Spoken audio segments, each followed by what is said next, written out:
Okay, so let's start officially. So, hello Danielle, welcome to Nashville Block Party. Um, okay, Hello. so first question before I introduce you: correct pronunciation of your last name, Monet, Moignet. Are we being Yeah, super French? How are we going? yeah, my dad, it's Monet, like the painter, but I think if you go to France, it's Moinet, but like I'm not really French like everyone else is. So You would sound I guess so Moinet, it's bougie like the painter. though. Huh? You would sound so bougie if you introduce yourself as Danielle Moinet. Moinet, get it right. I love it. Trying to give you the best lighting possible. Here we go. You look great. So we'll introduce you real fast. We now know her name and the correct pronunciation. You were a WWE Diva. You were a main cast member on Total Divas. You, Yes.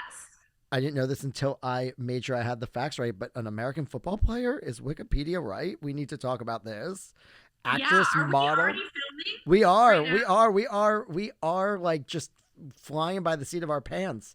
Yeah, And Lingerie Football League, 3 years in the Lingerie Football League. okay, and what I must say is just a complete and total badass. How about that for your tagline? Thank you. That's TBD, but I won't suplex you. Okay, well, actually, I might like that. Um, Actually, don't knock it unless you've tried I'm it. in. So, okay, so now you are in Miami now. Um, Yeah. so South Beach bringing the heat for real? Yes, I mean, you got to go when you're in entertainment and transitioning and creating a new life for yourself. You just have to go where the COVID rules are free and open. And so all of everything is moving to Miami. So I was in New York and it's just I defended New York for so long. Like I was just like, it's not as bad as people say and it's not empty and it'll be back. And it's like I'm just riding this train by myself at rush hour, like the whole cart to myself. It's so sad to see New York right now, but I still love New York. I love Nashville as well. There's just so many jobs moving to Miami, so I'm going to be here for like 3 months, I think. And that's so smart, and that's exactly what I say. It's you got it. What you say, it's like it's not just moving where the rules are open, but it's where the work is.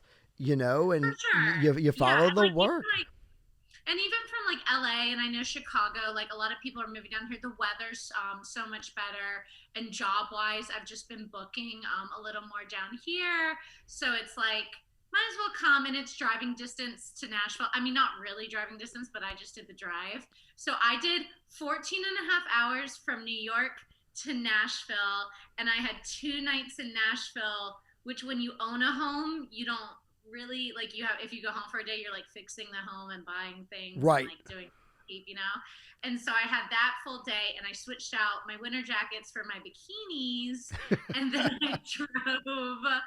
I drove again to Miami, and that's 14 hours. Like in WWE, we drove from city to city. It's like a lot, not a lot of people know that. They think we have buses and drivers, and we have rental cars and we drive ourselves. So driving is something I don't mind, and I feel like it's very therapeutic, and I get a lot of like mental work done. Oh, look at this foot that just popped up on the screen. Oh, is that my boot? Was it No, my boot? a white foot. A white foot. Oh, we got one of the producers. We just saw his socks. I love it. We could. I love it. You could sell feet pictures. We could make some real top dollar I'm here. not gonna lie. Actually, foot fetishes probably would pay more than any advertiser for this show anyway. So I'm about to take my boots off. Everybody. No, I'm Right? Okay, me too. I got my Jordans There we go. on. Feet for everybody. We are now a foot fetish podcast. I did not see this interview going in that direction, Yeah. but You've here really, we really are. already taken it. You've up and let me on, and now we're already talking about foot Hey, fetishes. if someone wants to write a check, I will take my shoes and my socks off, even though my feet are awful. I have a dead toe. I'm gonna like come out with this. Oh, This is a big dead deal. a dead toenail or a dead No, a toe? dead toe. So literally, like on one of my feet, I must have broke it as a kid, but my second toe is just like this, and it's kind of like a party trick because you can like go like that with it, and it's dead. It's just like yeah, it just Parting hangs. trick. A Yeah, that parting trick. That's why all my friends who know me make fun of me because I do everything with my socks on. Like I hate taking my socks off. I Right. will be at the beach, like I'll be like the 90-year-old Jewish man in Boca Raton with like his socks on and his sandals. I'm sure people would pay extra for that in the foot fetish I, lessons. I kind of now have a specialty. Hey, does anyone want to buy a model and talent agency? Because I'm going to a career in Yeah, nude feet. yeah, you really do.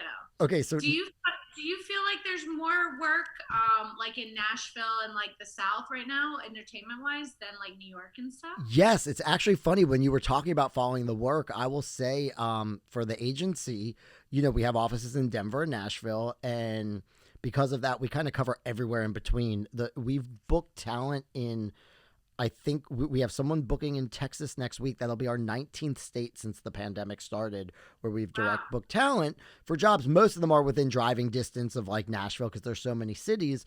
But it's what you said. It's like we had so much work over the time that couldn't shoot in New York, Chicago, LA, or other cities that were Yeah. like coming to Colorado or coming to Nashville or those type cities that would reach out and they were like, but the weird thing with COVID is a lot of clients, and understandably we work with anyone and whatever their comfortability level is and their restrictions are, but so many companies would say come from New York, but they would be like, okay, we're only booking talent that lives in Colorado or lives in Denver Yeah. because they Yeah. didn't Yeah. want people traveling. And under Right. again, we respect everybody's opinions on that, but we did see kind of in maybe from May to October of 2020, a little boom that kind of helped us for the local business that left was people Yeah. from other areas because they still had to shoot, they still had to advertise, and they were looking for places where they were allowed. And it was pretty interesting too because you'd have a lot of it where they'd shoot locally, but the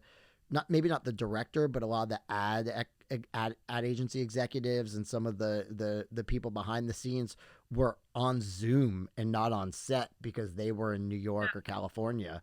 um Yeah, that's true. My friend, she does like TV production and stuff in New York, and she was like, "Oh, I have a photo shoot in Miami on Zoom today."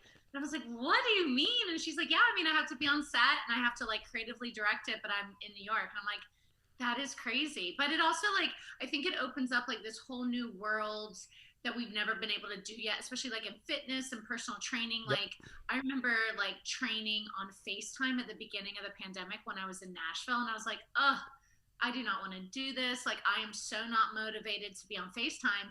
And then by like the third or fourth month, I was like, oh my God, I'm so lucky I have a FaceTime training session today because it would like motivate me so much more than like me doing like, BS in the house. Right.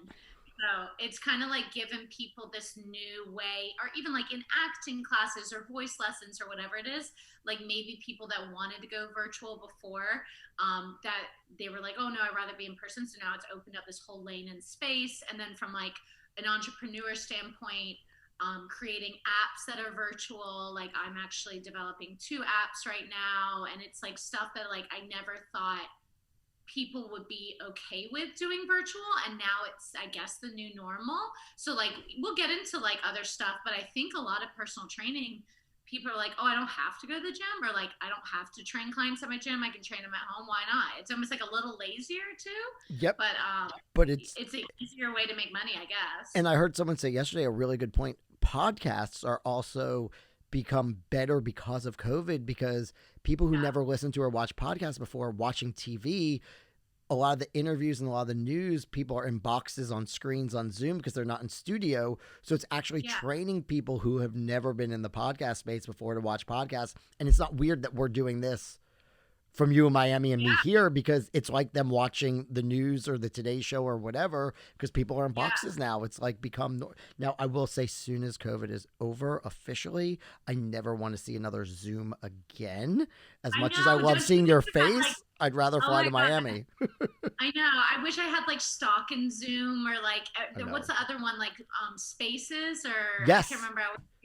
Yeah, I always hear it like on Hulu when I'm watching Hulu, and like I'm mostly streams TV shows because like my schedule is so busy that I would never watch it live, I guess. So like I know like streaming platforms it's taken off, and like original content. I do feel like what we will see a surgence of, and like New York is already kind of starting to open up, and in Miami it's open, is I think we're going to see a huge comeback from movie theaters, which is like really interesting because originally I was like, oh, movie theaters are dead. That's it. Like no one's going to go to the box office. But now I feel like it's almost going to be like, when we go to drive-in movies now, Like and like nostalgic. And yeah, my grandparents were like, oh, who cares about that? It's like, remember when we used to go to the movie theater and The popcorn popcorn and the gummy bears. Yeah, and I'm like, oh my gosh, like I just wanted like spend like before I was like $20 for a ticket, and now I'm like $40 for a ticket. Take me to the movies. I don't care. So My number one hope, that the one thing I want more than anything to stick after COVID, is to go booze. To go where? To go booze. You could get a drink in a to-go cup and walk around with it. Like you could just pull up and you don't have to go in. Yeah. And when I say pull up, not driving, Ubering or walking, but you can get it to go, kind of like European or Bourbon Street, where like you don't have to go inside and you can get like a to-go drink. Because I know like in the very beginning when like people weren't able to like actually go in restaurants and stuff, that was kind of weirdly fun where people would like get to-go drinks and go to the park and hang out.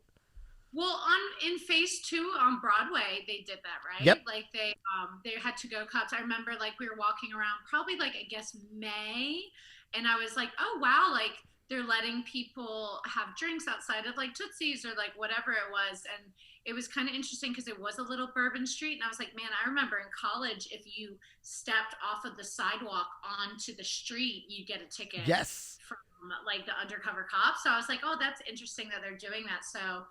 Yeah, it definitely makes you realize that like not all laws are real laws, and that not all meetings have to be in person. They can be in email form or not at all. Or not at all, and like people can work from home. So it is like all the facade and all the things that like big businesses told you, I guess we've kind of seen it through. So and one little fun fact for you, since you now live in Miami, I mentioned Tootsie's. So for those of you who don't know, Tootsie's is a legendary bar on Broadway in Nashville. But before I moved to Nashville, I went to college in Miami, and one of our favorite strip clubs in Miami was called Tootsie's. And when I moved to Nashville, and everyone was like, let's go to Tootsie's, I'm like, oh my God, they have a Tootsie's here? And there's like, wait, there's other Tootsie's? I'm like, yeah, there's one in Miami. It's not the same. And then I got to Tootsie's, which is a honky tonk. And I was like, this is not the same as the Tootsie's in Miami. So I am not sure if Tootsie's, now that everyone goes to 11, I don't know if Tootsie's is still. I know like Gold Rush is another strip club here. And like, so the only reason too, like that's another thing with COVID laws, there's curfew at midnight in Miami for places to go out. But then the strip clubs have different laws. It's like really weird. So like we were been going to strip clubs, if you go out, they leave them open. So people are just going to strip clubs like they're clubs. That's right. And it's like in Miami. And safety first, the strippers are wearing masks and nothing else. So it's kind of ideal for COVID. It's a great business. It's like you don't have to wear anything but your mask, and you protect yourself and your tenants. I feel like, especially because of jobs and stuff, like I take so many COVID tests now, and in New York, they shove it so far up your nose that like I feel like I'm glad we went to nose on that.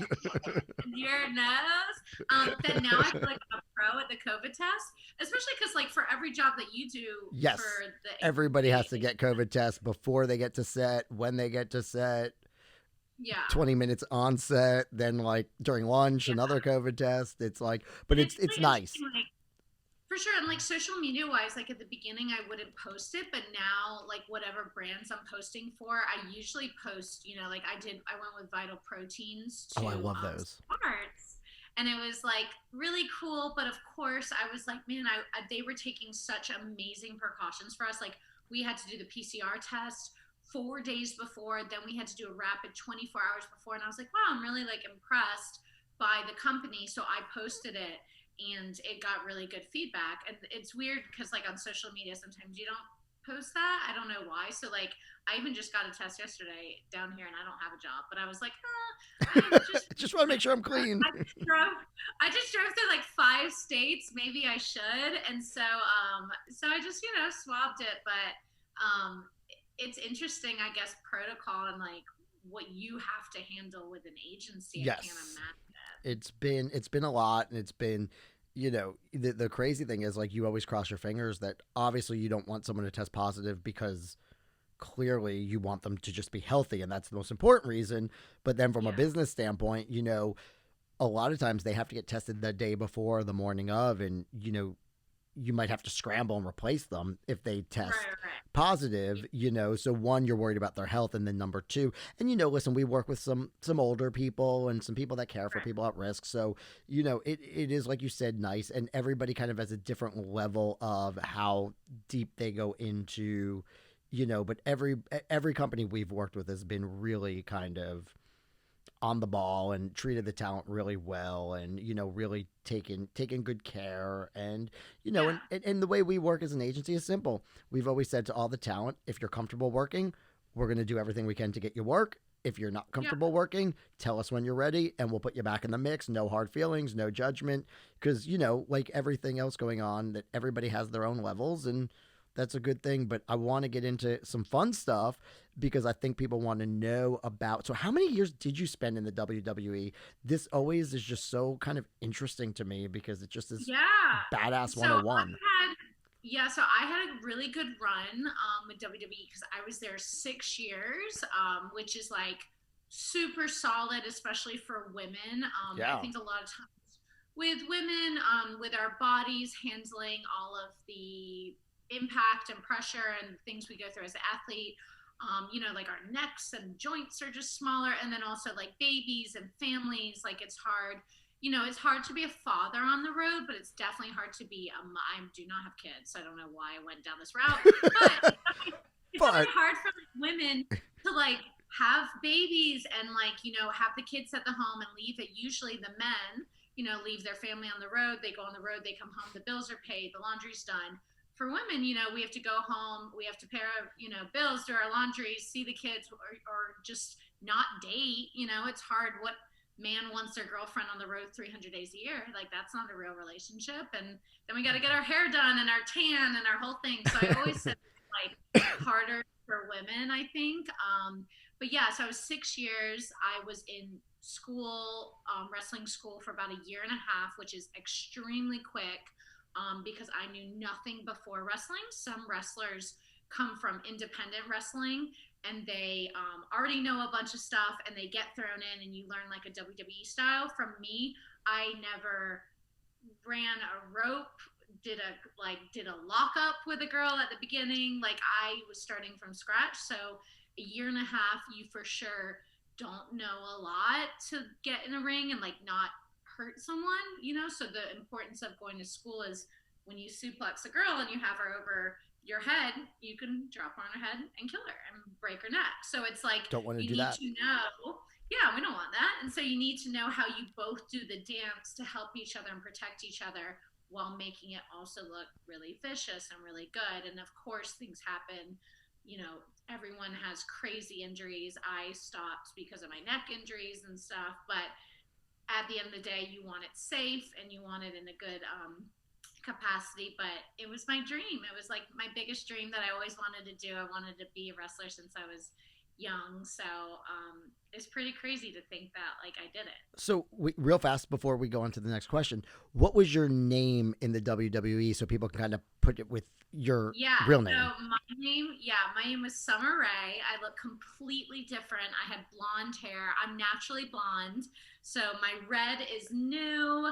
And actually, you haven't seen it since now. It's like blondie. Yeah, red. It's lighter, but ever since I've known you, it's been pretty red. So I didn't realize you were a natural blonde. Pretty red. Yeah, I'm natural blonde. So I get like little baby roots. So that's why it's really important for every agency before they cast me to tell me to step outside and send a selfie, because like red is just really hard. Like if you walk a mile for exercise, your red has changed to different colors. So it's this weird thing where like we're like male gingers. Like if I'm out like pre-COVID, if a redheaded man sees me, he like has to talk to me and gravitate towards me. It's like, and I don't want to say I'm not attracted to redheads, but like I haven't found one yet. And I think it's like they want to like mate with you or procreate or be like, oh, redheaded babies. I'm like, no, I'm blonde, sir. Back up. Like, it's not going to happen. So Summer Rae was my WWE name. I was on Total Divas. for 2 seasons, and then I was with WWE for 6 years. And I was blonde, and I was mean. I played a bad guy. Ooh, the villains are almost always more fun, though, right? It's so much more fun, and it was more natural. Like, people are always like, "Did they tell you to be that, or did they tell you to be good?" And I'm like, no, like that part I can't remember. Like, I remember picking out my name and choosing my name because that was like such a big thing. But I don't remember someone being like, "You're going to be bad." Like, they kind of let us have the creative freedom in the ring to see what we gravitate to. And I just instantly gravitated to like a Mean Girls bad guy, like not like a gothic kind of girl, like a very like stuck up, conceited, you can't sit with us villain. I love that. Yeah. So, okay, you always dreamed of it, but how did you get into it? Because, I mean, that seems like kind of like getting into Harvard. It can't be very easy, and a lot of people want to do it. So, like, Yeah. how did you go about it? How did it occur? Yeah. Especially for women, because there's about 58 to like 80 guys on the road at a time, and then there's 12 of us, like 10 to 14. So it's harder than So, being an NFL quarterback because there's yeah, 32 of them in backups. So look how impressive yeah, that is. that's a good that's a good analogy. And we are kind of like the quarterback, and too, it's like such a boys' club, you know, as most entertainment is. But it's like I played sports my whole life, so I always was used to like locker room etiquette and like being one of the boys, and like even though I look super girly, so I played in the Lingerie Football League. So went to college, did what my parents wanted to do, got a big girl job, worked a year and a half, and was like, there's no way. Like, I was in front of a computer. I was like, this isn't for me. I quit and said I want to move to a big city. I had never been to Chicago. I didn't know what a parka was, what snow was, nothing. Where are you from? I'm from North Carolina. So, Okay. like, we have, like, snow flurries, but not, like, you know, a parka that, like, covers your whole body. And so I was like, I'm going to move to Chicago. I had no plan. I just moved. And that in that moment, I realized that your life is completely yours. And it's only up to you to live it. And no one else is going to let you live it. You can go through the motions, which is fine and totally normal. You know, look, I don't have kids. I don't have a man. Like, I don't know the secrets to the world. But in that moment, I just quit and moved. And I went into debt, and I didn't save any money.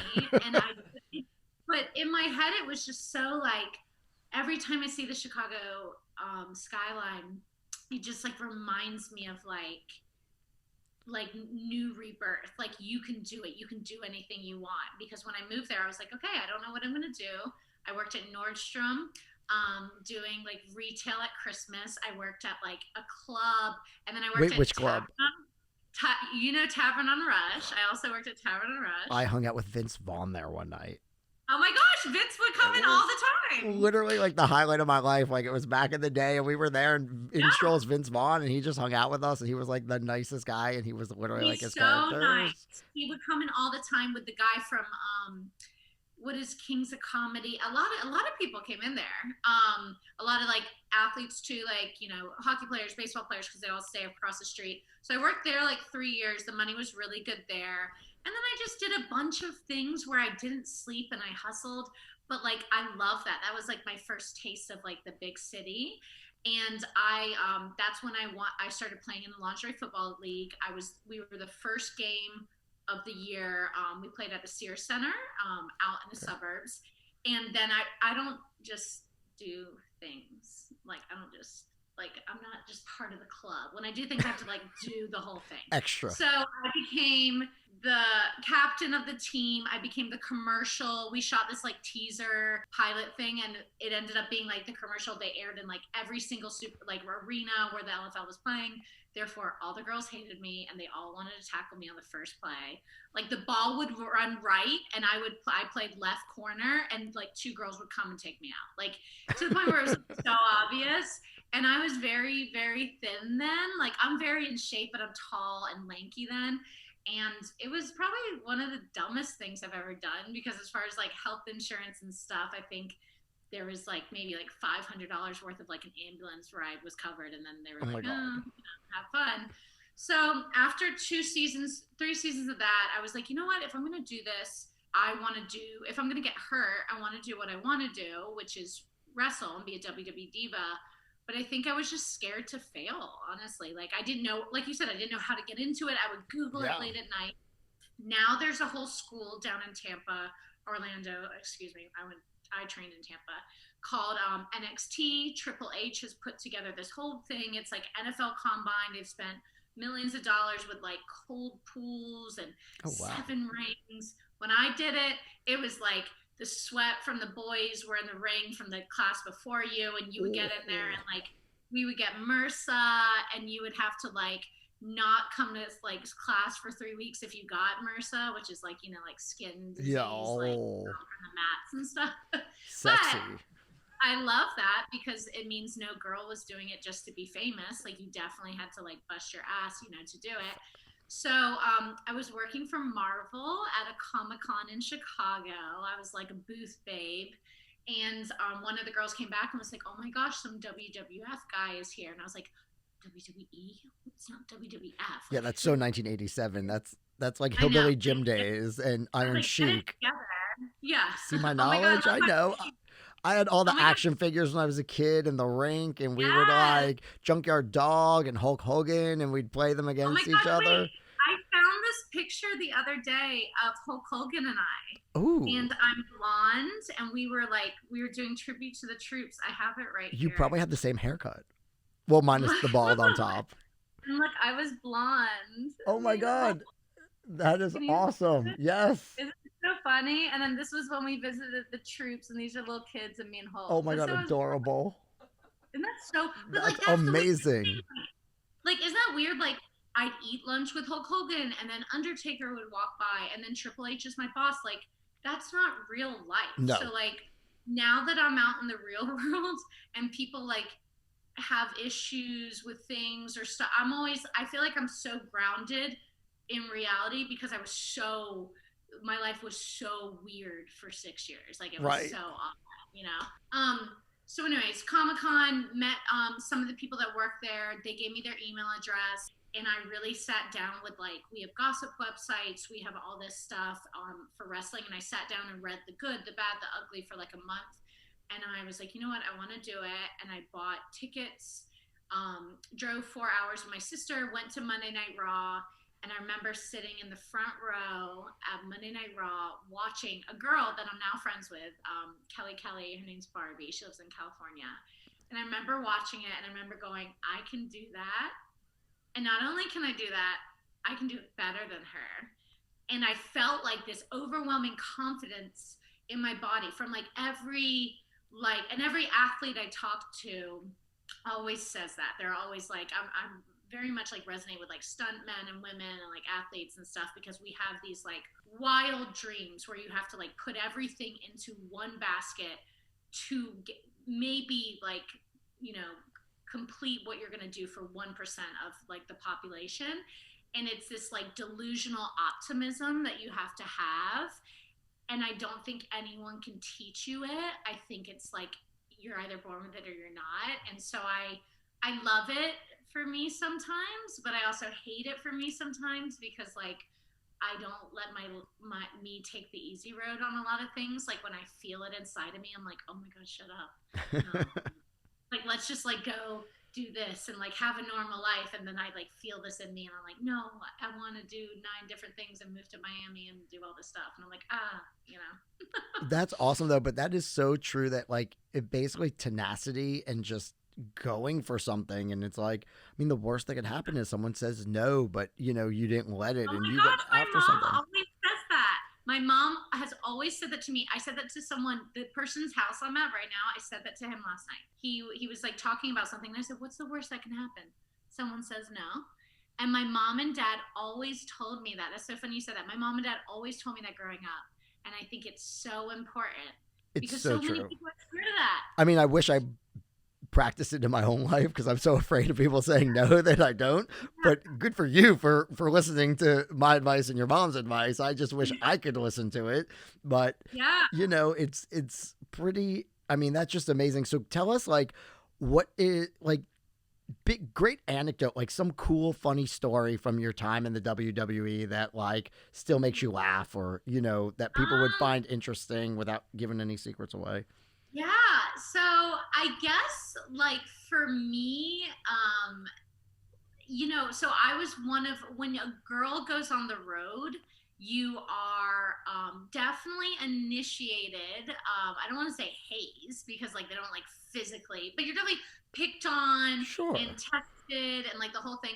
When I got brought up, a girl hadn't been brought up on the road. So from school to the main roster, Monday Night Raw, SmackDown, a girl hadn't been brought up in a year and a half. So when I came up, it was like fresh meat. Like they hadn't had someone new in so long. After me, then a girl came up 2 months after me, then 4 months after me. I'm like, oh my gosh. So I also got thrown into the European tour. So European tour, we're on the road 3 weeks, like pack a bag, dirty laundry. I mean, all our dirty laundry, you're sweating from your matches and like working out or whatever.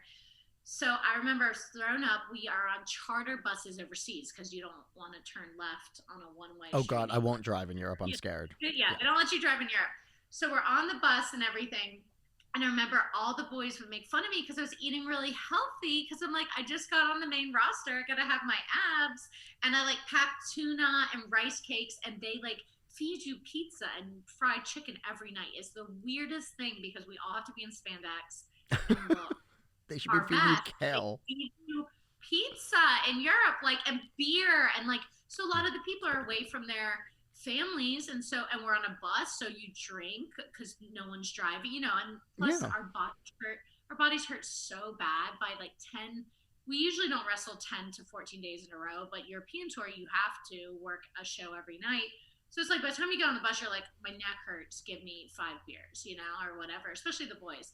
And so I was such a good girl, and I sat in the middle of the bus because I didn't want to sit on the back of the bus because that's where, like, who knows what could happen back there. And I didn't want to sit on the front of the bus because I didn't want to be like a goody two-shoes. So I sat in the middle, and every day they were like, you need to eat pizza, give me your tuna, blah, blah, blah, making fun of me. So finally, I go to use the bathroom on the little bus, and I lock the door, and I use the toilet real fast, and I go to leave, and it's like not opening. So I'm like, okay, like I look dumb. I can't say, hey guys, I'm locked in because I'm like the new girl. So I go to open it again, and I'm like, okay, that's weird. And I'm claustrophobic. So I start to get like a little claustrophobic, and I'm like, it's cool, it's fine. And then I hear the boys laughing. I realize they've locked me in the toilet.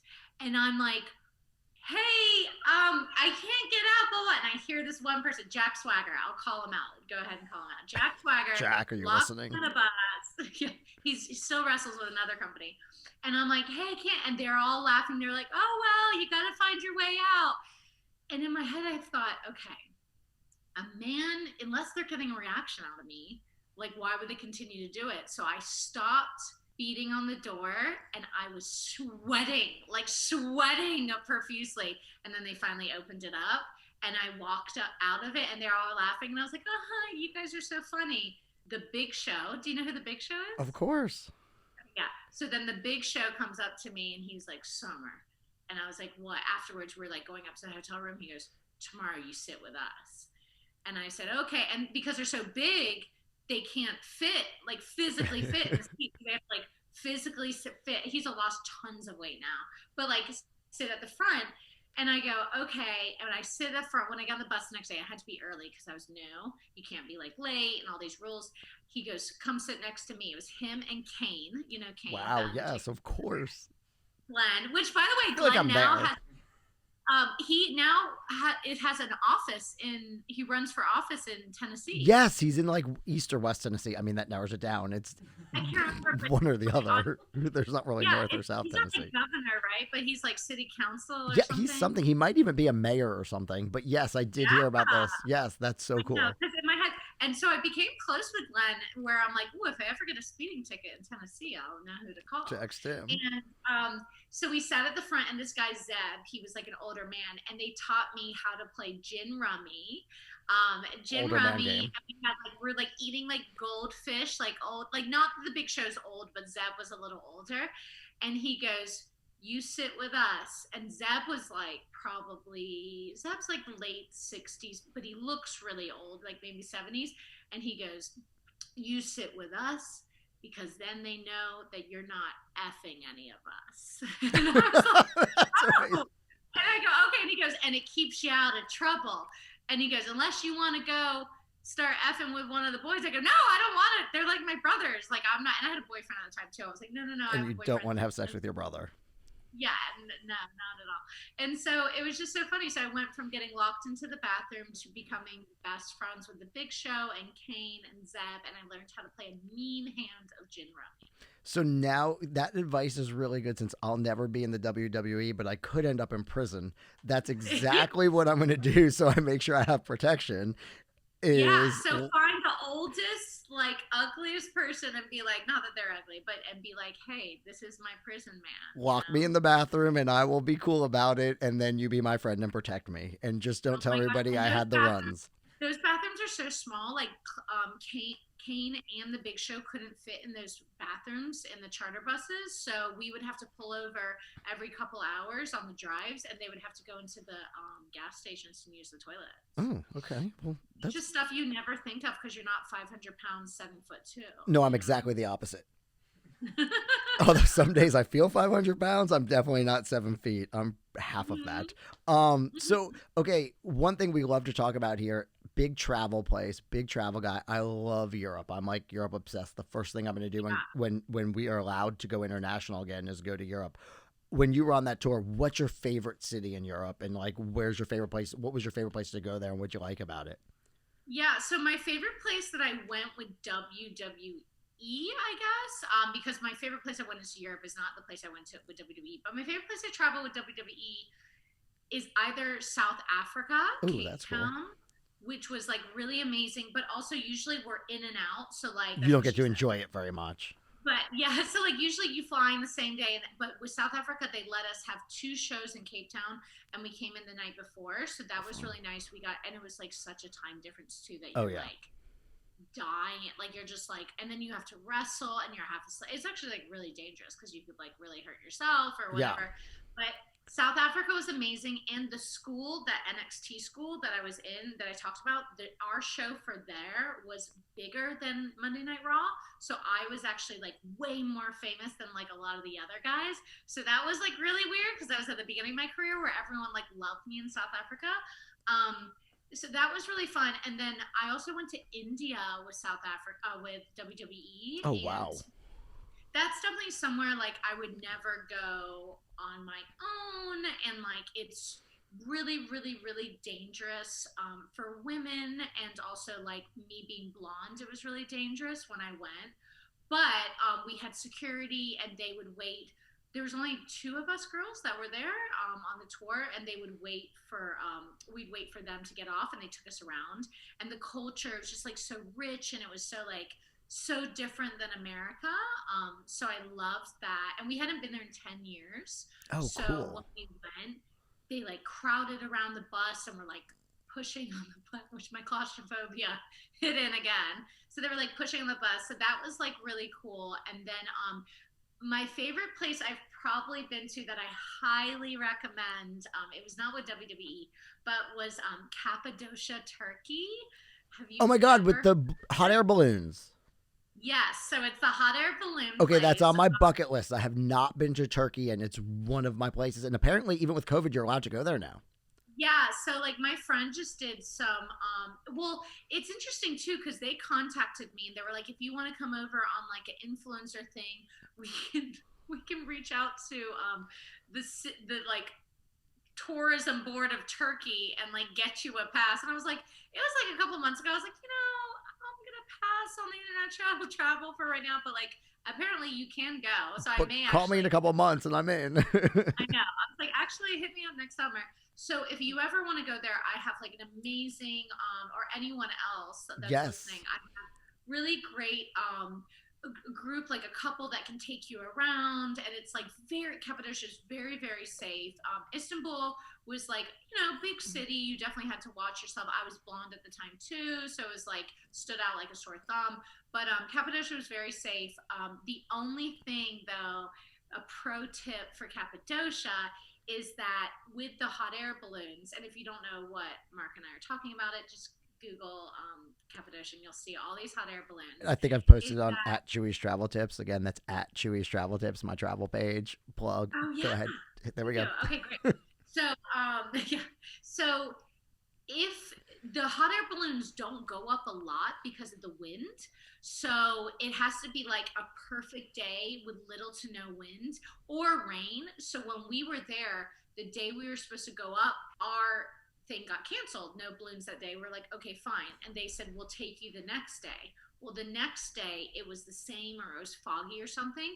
And so we were like, okay, thinking they'd give us the next day, and they only honor your ride the day after. Oh. So if you ever go and you book Monday, they would honor Tuesday, but you should rebook Wednesday just in case. Because then you have Monday through Thursday, just to be safe. Yeah, if the weather's you have bad. Monday through Thursday, because then they ended up going up on the third day or something, and they were like, I'm sorry, we're so backed up. And no one really had told us that, but we still took like amazing pictures from the ground, and we still saw so much, like the structures there, like the the mountains, everything. It's just like insane, and the food is so different. Like, I love England. My mom's British, but it's just so different. It's so similar to the US, and I love places that are like so culturally rich and so different than the US. So you're half British, half French. Yeah. Oh, that's cool. It's like you're like the Channel. Yeah. Oh my gosh, I've been on the Channel. That's gonna be your nickname, the Channel. That sounds terrible. Let's not use that. Sorry. Favorite place you've been? So okay, so we'll wrap this up with you kind of partially live in Nashville. You're quasi Nashvilleian. Where are your go-to spots in Nashville? Ooh, that's a good question. Okay, so I love Moss Tacos. So good, underrated. Moss Tacos, great place. So any person that ever comes into town to visit me when I'm in Nashville, I always bring them Moss Tacos. It is one of the diners, dives, and what's that? Diners, drives, and dives, Guy Fieri, Flavortown. Yes, and so they're cash only, but it is just so good. You get your food fast. It's usually pretty packed, and I also like right across the street, the pharmacy. They have like the best burgers. Yeah, ever. And if you're hungover, like it's worth 45-minute wait. Like my girlfriends were so hungover the next day, and you go there and you eat like burgers, curly fried milkshakes. And it's also like sceney too, where you can sit outside and like see people. So that's good. And where's your favorite place to go that makes you hungover?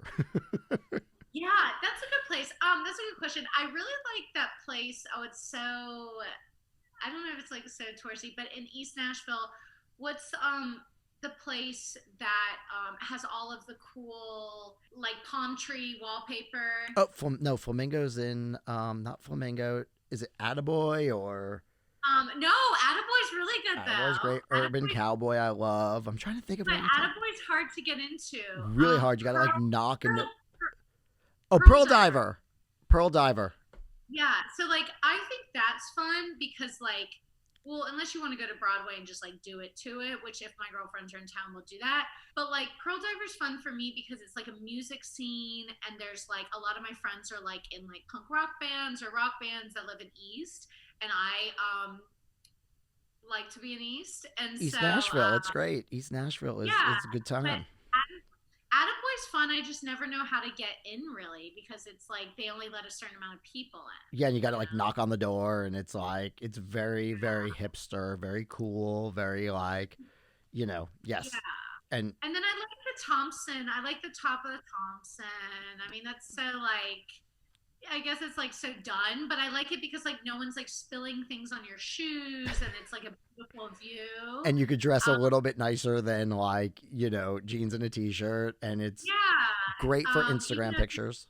And even though they made me like buy a mask for like a bandana or something. I can't remember what it was. I don't know why I wouldn't have a mask. I would definitely have a mask, but they made me buy something to go in there. And then I really like even though it's so touristy and girly, I like the Dolly Parton new place. Oh my God, the Graduate Hotel. Yeah. Pink limousine. White Pink limousine. limousine. White limousine, I guess it's called, or pink, whatever. Oh yeah, white limousine. It's a limousine. Yeah. It's got Dolly. It's got a great coffee shop. It's got a good roof deck. It's kind of new. It's up by Vandy. It's because we had some of the food and it was like really good, and there's like the little boards, and we split with some of my girlfriends, and I felt like that was a good like after work vibe. But yeah, there's so many good places to go in Nashville, you know, and so many good hotels. nice. Well, we're gonna get out of here. Thank you for coming. If you want to, my other Instagram, my main Instagram's at the Blog Agency. If you want to drop your Instagram, get some followers, or if there's anything else promoting, drop it. Mine is Danielle Moinet, Moinet, and I'm actually, if there's any horse racing fans, I'm actually starting a live stream every Friday. I'm going to be the new face of horse racing. Are you serious? Yeah, I haven't told you. So no, this is awesome. It starts this Friday, every Friday at 3 p.m. Eastern Standard Time. We're going to do the Triple Crown all the way through Del Mar, and I'm going to be at 4 races with the hats, and I'm working for America's Best Racing. So we're going to be talking about like pop culture racing, all kinds of stuff like that. Awesome. Well, that's very exciting. Very cool. Love some horse racing. Can't wait for the Derby. We'll have to make a trip. And thank you again for doing this. Thank you for taking time out of your busy schedule. That was really, really interesting, and it was a joy to catch up with you. And I will be talking to you soon, and I will be knocking on your door on South Beach to stay in your studio. So yes, I can't wait. I can't wait for you to come down here and we can hang and go to the one, all the things. Oh God, of course, and Baoli on Wednesdays. All right, take care, and thank you so much. Okay, thanks guys. Bye. Bye.